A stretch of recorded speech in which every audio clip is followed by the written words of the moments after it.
بسم اللہ الرحمن الرحیم اعوذ باللہ من الشیطان الرجیم بسم اللہ الرحمن الرحیم مقاصد سوم کتاب البیع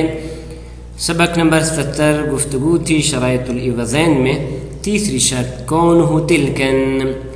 مبیع اور مسمن آزاد ہونی چاہیے بنابری وقف کا بیچنا جائز نہیں بنابری ام ولد کا بیچنا جائز نہیں بنابری وہ عین کے جو مرہون ہو اس کا بیچنا جائز نہیں۔ تو گفتگو تھی اس مسئلے میں مسئلہ کہ ملک مرہون کی بیع کے کیا احکام ہیں، آیا بیچنا جائز ہے یا بیچنا جائز نہیں۔ فقہا کا اس مورد میں اختلاف، بعض کہتے ہیں کہ بیع اصلاً باطل ہے، بعض کہتے ہیں باطل نہیں لیکن اجازے کی ضرورت ہے۔ قدماء کی جماعت کے نزدیک راسن باطل ہے، البتہ ایک جماعت کیونکہ ایسے قدماء بھی ہیں کہ جو بطلان کے قائل نہیں ہیں۔ ان کے مقابلے میں متاخرین جناب شیخ طوسی علیہ رحمہ سے لے کر آخر تک اور خود جناب مصنف وہ فرماتے ہیں کہ بیع جائز ہے، لیکن شرط یہ ہے کہ مرتہن سے اجازہ لیا جائے، لذا اگر بعد میں مرتہن اجازہ دے دیتا ہے تو کوئی حرج نہیں۔ کیا دل ہے؟ فرماتے ہیں تین قسم کے دل ہیں، ایک تو عمومات بیع احل اللہ البیع اوفوا بالعقود المؤمنون عند شروطہم، اور اس طرح کی دوسری روایات کہ جو انشاءاللہ ذکر ہوں گی۔ اور اس کے علاوہ تیسری عدلت صحت بیع فضولی، وہ عدلہ کہ جو کہتی ہیں بیع فضولی کہ جس میں ایک شخص نے کسی غیر کا مال بیچ دیا ہے اور بعد میں اس مالک نے اجازہ دے دیا ہے تو فرماتے ہیں بیع فضولی صحیح ہے۔ تو وہ عدلہ اس کو بھی شامل ہے کہ جس طرح بیع فضولی جائز ہے اس طرح راہن کا بیع کرنا چیز راہن کو وہ بھی صحیح ہے۔ تو یہی گفتگو ہے۔ فرماتے ہیں مسئلہ یہ مسئلہ چل رہا عنوان دیا ہے کہ مسئلہ ہمارا یہ ہے کہ اسباب خروج الملک ان کون ہی تلکن کون ہو مرہونن، فرماتے مرہون چیز وہ تلک سے خارج ہے جس کو بیچنا جائز نہیں۔ ھذا کلہ، یعنی یہ تمام ادلہ جو انہوں نے ذکر کی ہیں، کیا تھی عمومات انہوں نے ذکر کیے تھے مضافن، اس کے علاوہ یعنی ادلہ ذکر کریں کس کی کہ بیع جائز ہے، منتہا موقوف ہے اجازہ مرتہن پہ۔ اس کے علاوہ فرماتے ہیں مضافن الی ما یستفاد من صحت نکاح العبد بالاجازہ، ایک روایت ہے کہ جس میں یہ تھا کہ ایک عبد نے مالک کی اجازت کے بغیر نکاح کر لیا، تو پوچھا گیا جناب سے کہ آیا اس کا نکاح صحیح ہے؟ تو جناب نے فرمایا صحیح ہے، اور اس میں جناب نے جو دلیل اور علت پیش کی وہ یہ تھی معللاً، جناب نے یہ علت بیان کرتے ہوئے کہ انہ لم یعص اللہ وانما عصى سیدہ، عبد نے اللہ کی معصیت تو نہیں کی، اپنے مولا کی معصیت کی ہے، لذا اس کا نکاح صحیح ہے۔ کس طرح اذ المستفاد منہ، اس تعلیل سے یہ استفادہ ہو رہا ہے کہ انا کل عقد کان النہی عنہ لحق العادمی، دو قسم کے حق ہیں، ایک اللہ کا حق ہے اور ایک آدمی کا حق ہے۔ یہاں پہ فرماتے ہیں اللہ کے حق کی معصیت اس نے نہیں کی بلکہ آدمی کے حق کی معصیت کی ہے، تو ایک قاعدہ نکل آیا کہ ہر وہ عقد کہ جس میں نہیں حق کے آدمی سے ہو تو اس کے بعد اگر معنی مرتفع ہو جائے تو وہ عقد صحیح ہے۔ انا کل عقد کان النہی عنہ لحق آدمی، ہر وہ عقد کہ جس میں نہیں حق کے آدمی کی وجہ سے ہو تو یرتفع المن، تو من فرماتے مرتفع ہو سکتا ہے، اور کس طرح کہ یحصل تاثیر بارتفاع المن، کہ جیسے ممنوعیت ختم ہوئی تاثیر اپنا کام کرے گی۔ وحصول الرضا، یہ حصول الرضا یعنی من ختم ہو رہا ہے اور رضا اگر حاصل ہو رہی ہے مالک کی مثلا اس آدمی کی تو وہ معاملہ صحیح ہے۔ ولیس ذلک کمعصیۃ اللہ اصالۃ فی ایقاع العقد، فرماتے ہیں یہ مثل اللہ کی نافرمانی کی نہیں ہے بالاصالہ فی ایقاع العقد، ایقاع عقد میں، مثلا جس طرح ربا ہے حرام ہے، شرب خمر حرام ہے، کیونکہ یہ معصیت ہے اصالتاً ایقاع عقد میں، فی ایقاع العقد التی لا یمکن ان یلحق رضا اللہ تعالی، فرماتے ہیں ایسا عقد کہ جس میں اللہ تعالیٰ کی معصیت ہو تو فرماتے ہیں وہ عقد صحیح نہیں بن سکتا. تو بس اس قاعدے کی بنیاد پر بھی فرماتے ہیں کہ راہن نے اگر چیز رہن کو بیچ ڈالا ہے اور بعد میں مرتہن نے اجازت دی ہے تو صحیح ہے. اس کے علاوہ یہ دو دلیلیں ہوں گی. تیسری مضافن الی فحوا ادلت صحت الفضولی، وہ ادلہ کے جو کہتے ہیں بے فضولی صحیح ہے تو ان کا فحوا اور مضمون یہ بیان کرتا ہے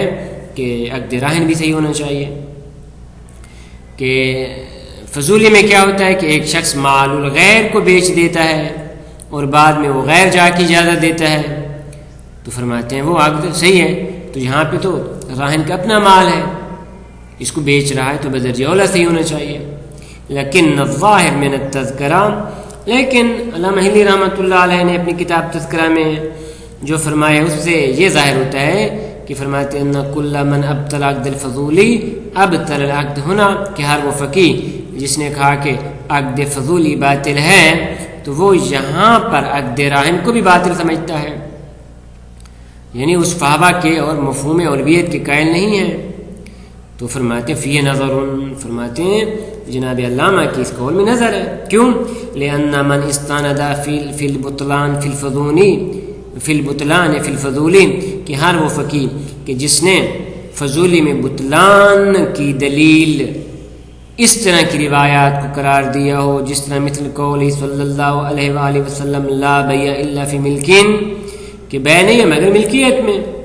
تو بطلان کی دلیل کیا تھی کہ ملکیت ہونی چاہیے انسان کی. تو فرماتے ہیں لا یلزم البطلان ہونا، تو فرماتے ہیں یہ دلیل یہاں پہ سازگار نہیں، کیونکہ یہاں پہ تو راہن اپنی چیز کو بیچ رہا ہے. لا یلزمہ البطلان ہونا یعنی عقد راہن میں. بل الازہر، بلکہ زیادہ جو اظہر قول ہے کہ ما سیجی ان ایضاح النافع، کہ جس کی آگے تفسیر ایضاح نافع سے آ جائے گی، وہ یہ ہے کہ ان الظاہر وقوف ھذا العقد، کہ ظاہر یہ ہے کہ عقد راہن متوقف ہے، صحیح ہے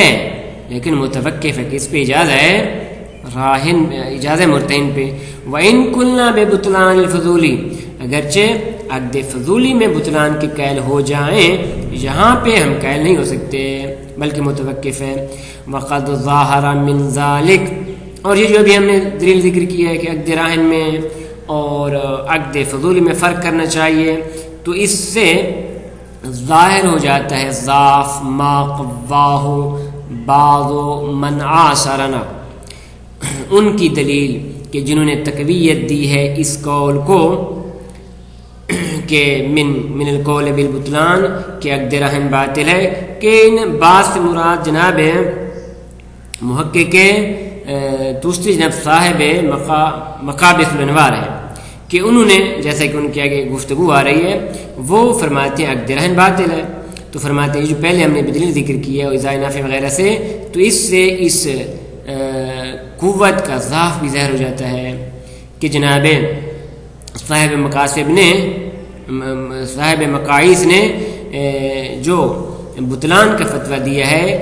متمسکن بظاہر الاجماعات والاخبار المحکیت علی المن والنہی، 3 دلیل انہوں نے پیش کی ہیں. ایک تو اجماعات کے جو ابھی ہم نے ابتدا میں ذکر کیے تھے کہ اجماع موجود اور اتفاق موجود ہے کہ مستقلاً بیان نہیں کر سکتا. اس طرح وہ اخبار کہ جن میں حکایت یہ کی گئی تھی کہ من ہے، اور ہم نے ذکر کیا کہ ممانیہ سے مراد مستقلاً ممانیت ہے. والنہی، اور اس طرح نہیں موجود ہے اس قسم کی بے سے، اور نہیں یدل علی الفساد. تو یہ 3 دلیلیں جناب نے ذکر کی ہیں. تو اس کی مزید وضاحت میں خود ان کی عبارت کو نقل کریں. قالا یعنی صاحب مقائس نے ذکر کیا کہ وہ موجب للبطلان، کہ یہ 3 دلیلیں باعث بنتی ہیں کہ عقد راہن باطل ہو. وَإِن كَانَ لِحَقِّ الْغَيْرِ، اگرچہ حق غیر کیوں نہ ہو. کیوں؟ اِذِ الْعِبْرَةُ بِتَعَلُّقِ النَّهْيِ بِالْعَقْدِ، کیونکہ فرماتے اعتبار اس بات کا ہے کہ نہیں کا تعلق عقد کے ساتھ ہے. لیکن وَإِن كَانَ لِحَقِّ الْغَيْرِ، حق الغیر اس میں حق آدمی ہے، یعنی حق اللہ تعالیٰ میں تو تمام کہتے ہیں کہ باطل ہے. فرماتے ہیں یہاں پر بھی اگرچہ حق غیر اللہ ہے، حق آدمی ہے، پھر بھی باطل ہے۔ کیوں؟ کیونکہ دیکھیں اعتبار کس چیز کا کیا گیا ہے؟ اعتبار اس بات کا کیا گیا ہے کہ نہیں کا تعلق عقد کے ساتھ کا ہے۔ نہیں دو قسم کے، ایک دفعہ نہیں اس کا تعلق امر خارج از عقد کے ساتھ ہوتا ہے، اور ایک دفعہ نہیں کا تعلق امر داخلی در عقد ہوتا ہے۔ تو فرماتے یہاں پہ نہیں کا تعلق عقد کے امور داخلی کے ساتھ ہے، لذا يدل علی الفساد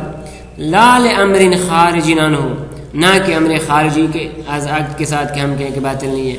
فرماتے ہیں وہو قاف فی اقتضاء الفساد، تو اس قسم کی نہیں فساد کا تقاضا کرتی ہے۔ اس کا شاہد کما اقتضاء فی بیع الوقف و ام الولد وغیرہما، جیسا کہ یہی نہیں بیع وقف میں وقف بیچنا جائز نہیں، تعالیٰ خود وقف کے ساتھ رضا نہیں ہے، یدل علی الفساد۔ ام ولد کنیز کا بیچنا جائز نہیں، یہاں پہ ام ولد امر داخلی ہے وغیرہما۔ ما استواء الجمیع فی کون سبب نہیں حق الغیر، در حالانکہ یہ تمام اس بات میں مساوی ہیں کہ یہاں پہ نہیں کا سبب حق کے غیر ہے، غیر اللہ ہے، بنابراً باطل ہونی چاہیے۔ خب یہ عبارت ذکر کرنے کے بعد ثم اورد علی نفسہ،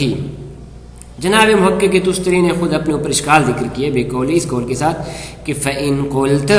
اگر آپ یہ اشکال کریں کہ فَعَلَى هَذَا يَلْزَمُ بُطْلَانُ عَقْدِ الْفَضُولِ وَعَقْدُ الْمُرْتَهِنِ، تو اس سے تو یہ بھی لازم آتا ہے کہ عقد فضولی بھی باطل ہونا چاہیے اور عقد مرتہن بھی باطل ہونا چاہیے۔ عقد فضولی اس میں بھی نہیں کا تعلق خود عقد کے ساتھ ہے، عقد مرتہن میں بھی اسی کے ساتھ تعلق ہے، در حالانکہ ان کثیرا من الاصحاب صابوا بین الراہن والمرتہن فی المن، در حالانکہ بہت سارے اصحاب نے فقہا نے فرمایا ہے کہ راہن اور مرتہن دونوں برابر ہیں، جس طرح عقد راہن باطل ہے عقد مرتہن بھی باطل ہے، کما دلت علیہ روایہ، جیسا کہ اس پہ وہ روایت نبی کہ الراہن والمرتہن یمنعان من التصرف یا ممنوعان من التصرف، وہ روایت بھی اس پہ دلالت کرتی ہے۔ تو پس فیلزم بطلان عقد الجمیع، تو اس کا لازمہ یہ ہے کہ یا تو تمام اس قسم کے عقود باطل ہونے چاہیے، عقد راہن باطل، عقد مرتہن باطل، عقد فضولی باطل، اور صحت ہی یہ تمام کو صحیح ہونا چاہیے۔ فالفرق تحکم، پر یہ جو آپ نے فرق کیا ہے کہ عقد فضولی باطل نہیں ہے، عقد مرتہن باطل نہیں ہے، لیکن عقد راہن باطل ہے، تو فرماتے ہیں یہ فرق تحکم، یہ فرق بلا دلیل ہے۔ قلنا، اس کا پھر خود جواب پیش کریں کہ اس کی وجہ یہ ہے کہ ان تصرف المنہی عنہ، تصرف منہی عنہ کی دو قسمیں ہیں، ایک دفعہ تصرف منہی عنہ انتفاع مال الغیر سے تو وہ حرام ہے، لیکن اگر وجہ نیابی ہے تو فرماتے ہیں وہ حرام نہیں ہے۔ ان التصرف المنہی عنہ ان کان انتفاعا بمال الغیر فهو محرم، اگر تصرف مال غیر سے انتفاع لینا ہے تو یہ حرام ہے، تو جب حرام ہے تو فلا تحللہ الاجازۃ المتعقبہ، اس کے بعد اگر اجازہ آ بھی جائے تو اس کام کو کہ جو انجام ہو چکا اور حرام ہے اس کو اجازہ کیسے صحیح کر سکتا ہے۔ وَإِن كَانَ عَقْدًا، اگرچہ عقد ہو یا ایکا ہو، ایکا جس میں تزویج وغیرہ ہبہ وغیرہ ہے، عقد میں دو طرفیں ہوتی ہیں، ایکا میں ایک طرف ہوتی ہے۔ بنابراً فَإِن وَقَعَ بِطَرِيقِ الْإِسْتِقْلَالِ لَا عَلَى وَجْهِ النِّيَابَةِ عَنِ الْمَالِكِ، بنابراً اگر عقد واقع ہو رہا ہے بطور مستقل، نہ یہ کہ مالک کی جانب سے بطور نیابت انجام دے رہا ہے، تو فالظاہر انہ کذالک، تو ظاہر یہ کہ یہ بھی حرام ہے، کما سابق فی الفضولی، جیسا کہ فضولی میں بھی انہوں نے یہی تفصیل پیش کی تھی کہ فضولی میں یہ شخص جو بیچ رہا ہے کس بنیاد پہ بیچ رہا ہے، مستقلاً بیچ رہا ہے تو باطل ہے، لیکن اگر بطور نیابہ از مالک بیچ رہا ہے تو پھر ٹھیک ہے، وَإِلَّا فَلَا، وَإِلَّا لیکن اگر بصورت استقلال نہ ہو تو فَلَا يَعُدُّ تَصَرُّفًا يَتَعَلَّقْ بِهِ النَّهِي، تو فرماتے ہیں اس صورت میں اصلا نہیں کہ اس کے ساتھ تعلق ہی نہیں ہوگا۔ بنابراً فالعقد الصادر عن الفضولی، وہ عقد جو فضولی کی جانب سے صادر ہو رہا ہے، قد یکون محرما، کبھی تو محرم ہوتا ہے اگر بطور مستقل انجام دے رہے اپنی طرف سے، وقد لا یکون کذالک، اور کبھی حرام نہیں ہوتا جب وجہ نیابت پہ ہو۔ فرماتے اسی طرح وقد الصادر للمرتہن، اسی طرح مرتہن جب رہن کو بیچ رہا ہے تو ان واقع بطریق الاستقلال، اگر مستقلاً اس کو بیچ رہا ہے ایسا استقلال کہ المستند الی البناء علی ظلم الراہن وغصب حقہ، کہ اس کی بنا یہ کہ راہن پہ ظلم کرے اور راہن کے حق کو غصب کرے، او الی ضام التسلط علیہ بمجرد الارتہان، یا اس بنیاد پہ کہ چونکہ میرے پاس رہنے لہذا مجھے تسلط حاصل ہے، لہذا مستقلاً میں اس کو بیچ رہا ہوں، تو ان تینوں صورتوں میں کانا منہیًا عنہ، تو یہ بھی منہی عنہ ہے، یہ باطل ہے۔ لیکن وَإِن كَانَ بِقَصْدِ النِّيَابَةِ عَنِ الرَّاهِنِ فِي مُجَرَّدِ إِجْرَاءِ الصِّغَارِ، لیکن اگر مرتہن راہن کی طرف سے نیابت کی کثرت کے ساتھ بیچ رہا ہے اس بات میں کہ یہ صرف صیغہ جاری کر رہا ہے، تو فرماتے ہیں اس صورت میں فلا یزید عن عقد الفضولی، یہ عقد فضولی سے زیادہ نہیں ہے۔ عقد فضولی میں بھی ایسا ہوتا ہے کہ انسان غیر کے مال کو جب بیچ رہا ہے تو اپنے آپ کو نائب بنا رہا ہے صرف اجراء صیغہ میں، لذا فلا یتعلق بھی نہی اصلا، اس صورت میں اصلا نہیں کہ اس کے ساتھ تعلق ہی نہیں ہوگا، لذا اس طرح عقد فضولی بھی جائز ہے، عقد مرتہن بھی جائز ہے۔ وصلی اللہ علی محمد و اہل بیتہ الطیبین الطاہرین۔